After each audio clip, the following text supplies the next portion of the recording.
apply for a specific program at a specific place. So how do your sons and daughters make those choices? And how do you work with them? So we have a model of how you go about making these choices. To make a good informed choice, it's important to know about one's own strengths, interests, and values. What are the opportunities that they're interested in and that are available? Read an interesting little clip recently. Study whatever you like and then not work for the rest of your life because there are no jobs in that field.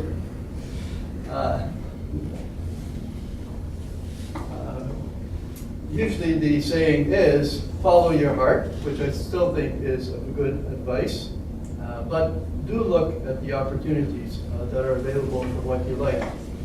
So the question is, who do I want to become? It's a holistic view of looking at your life, not just work, and making a plan. So parents and guardians are the greatest influence in that whole process. So you do have a very important role. And I think because it's a complex world that we live in, the more you know and the more they know, the better the choices will be. So these are those four aspects that I mentioned that are in that little model that we're going to look at for a moment. Let me just go back for here. So sometimes as parents, we have certain opportunities that we want for them, which is good. It needs to be matched with who they are and what their strengths are and their interests are.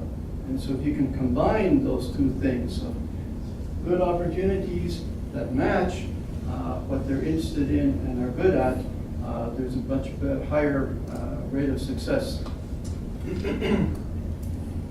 So we're going to focus mainly on universities and colleges and a little bit on apprenticeships and a little bit on career colleges. So there are many choices. Number one, you've got over 20 universities just in Ontario. Then you have universities around the world, universities at other provinces.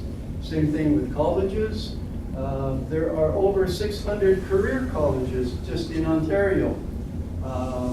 Apprenticeships, there are over 140. So a lot of choices. Which ones are best? Which ones have the best opportunities? And you're preparing for a workplace that has over 60,000 occupations, and so those are things that a person wants to keep in mind. So, a student is using what they know about themselves in their research, and at this stage, if they're in grade 12 in their application year, they need to make choices. Where are they going to go? What are they going to study? So here are some of the things that they might be considering. So there's some very important tools for them to use if they're going to university. And one of the things that I will do is I'll give you a piece of paper at the end. If you would like me to send you this PowerPoint, then I will send it to you. Then you have hot links to all of these places. For Ontario universities, it's electronic info. For colleges, Ontario colleges, my blueprint is a program that TDSB students use for exploring possibilities and their individual pathways plan. You can go on to the website as a parent, and your son or daughter can give you their link so that you can work together in making those plans online. Career Cruising, very powerful software for exploring possibilities, learning about different kinds of occupations, and both of these are linked to colleges and universities across Canada, so you can quickly go from an interest in engineering, where is engineering offered, you can look, you can compare engineering programs at Waterloo and U of T and so forth. Campus Vibes is a new website. It's looking at college and university life from a student perspective, and there are some bands that we have that you can take and give to your son or daughter, and they can use that for doing their research. for apprenticeship. This is sort of the main website for more information about apprenticeship. A very good general overview of all kinds of resources is the Ontario School Counselors Association, OSCA. At this website, information for students, for parents. Raise Your Flag for students going directly to the workplace. Jobs that you can get without having a university or without a degree or a diploma, and community living. All right. So, key thing when they will be applying is looking at what are the program prerequisites. So, let's again say engineering. There are certain courses that you must have in order to apply for certain programs. For engineering, you will need the calculus and vectors math course, for example, which presupposes that you've also taken the advanced functions course. Physics and stuff like that. These are prerequisite courses that you must take in order to be considered. Then there are cutoff averages, and they will tell you which marks that they're looking at in doing those cutoffs. So certain programs may have a cutoff of 75 average, others may have 80, 85, and so forth. And there may be additional criteria that are needed. Often there are supplementary forms that you can fill out. So if your son or daughter is having a difficult year in grade 12, they can, through a supplementary application, indicate here are some of the challenges I've had this year, and so my marks are not a clear reflection of my actual abilities, and that may be taken into consideration. Can I just ask about the cutoff average? When you say that, like, in the one book that I was looking at, my daughter's interested in business management at Ryerson. Okay. And the university says, you know, the minimum required is 70, I think. But then you ask about what was it last year? Like, what was your lowest person that was admitted last year? And it turns out to be 83. Mm-hmm. So, I mean, I guess that can vary from year to year depending on the competition. That's right. Yeah. But I guess you can kind of assume that it's going to only go up, right? Not down. It may go up and down. Yeah. For example, this year they say the applications in general, the university says it was down a little bit, and so that probably means some of the cutoffs might have been lower. In 2014? Yeah, for those that started in September. Oh. What they will be for next September is your guess. Right. So basically they put all the applicants into this one hopper, and the computer calculates, okay, who's above and who's below. Right, okay. Yeah. Some students that are new to Canada may need to write a English proficiency test, and there are different ones required by different universities and colleges. Not so much the colleges. The colleges have own ESL programs right in the colleges also, where they offer, so that the student, they will take into account what their language skills are. So part of it in making that decision, you want to be looking at the future. What are the knowledge and skills that are so important for success? And I would say number one, creativity, innovation, and entrepreneurship. Ready to take a lead in working, problem solving, and making better things.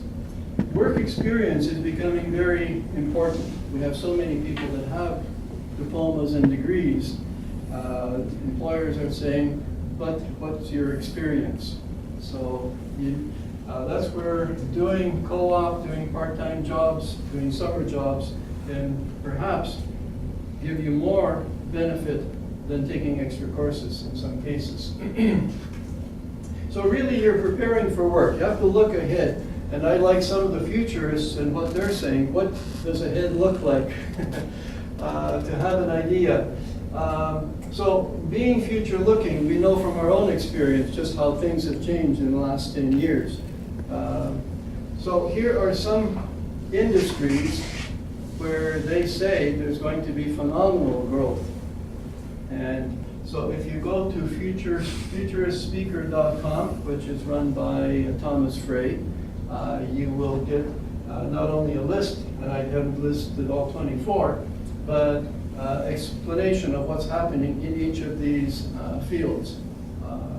Lots of information, but let me tell you about a few things. You all know about drones already. That's expanding very quickly. You're going to need mechanics, you'll need manufacturers, you'll need mobile apps. There are more mobile apps now than books. Software, you would think that it was already, we've been there, done that. A lot of places have used old languages when they first developed their, let's say, a banking system. All of that needs to be rewritten. They really are going to be short of people that can program, and it's humongous jobs that need to be done. 3D printing, unbelievable. They are already right now in a trial basis able to take cells from a person's body and using a 3D printer to create a new kidney. Before long, they may be able to create a new heart. They're also using 3D printing to build houses. So, a whole bunch of stuff that is happening. So, if you choose different kinds of education, or all of the education they take, if they look at what's growing, their chances of having good employment for years to come will be benefit from that kind of perspective. So basically our children are preparing for jobs that may not even exist right now. Exactly. That's correct. Yes, very much so. Which is why we need these transferable skills. Let me just choose one for example. Driverless. We're now using assisted driving. Pardon? It's very Very scary. driverless everything. Yeah. So a lot of it is driverless already. My friend works in Oshawa in the plant. They have robots that are taking the car chassis around the whole plant, step by step. Nobody is there. It's all automated. But this is going even much further. Not only you already have power-assisted parking on cars, and more things are going to be run that computers can often make less mistakes than we do. Well, let's hope that they have all this with the cars, that the insurance goes down instead of going up. So we may be afraid of less jobs, but Thomas Frey says, so yes, we may lose about 2 billion jobs by 2030, but for every job that's lost, he says there will be 2.6 new jobs created in fields like this.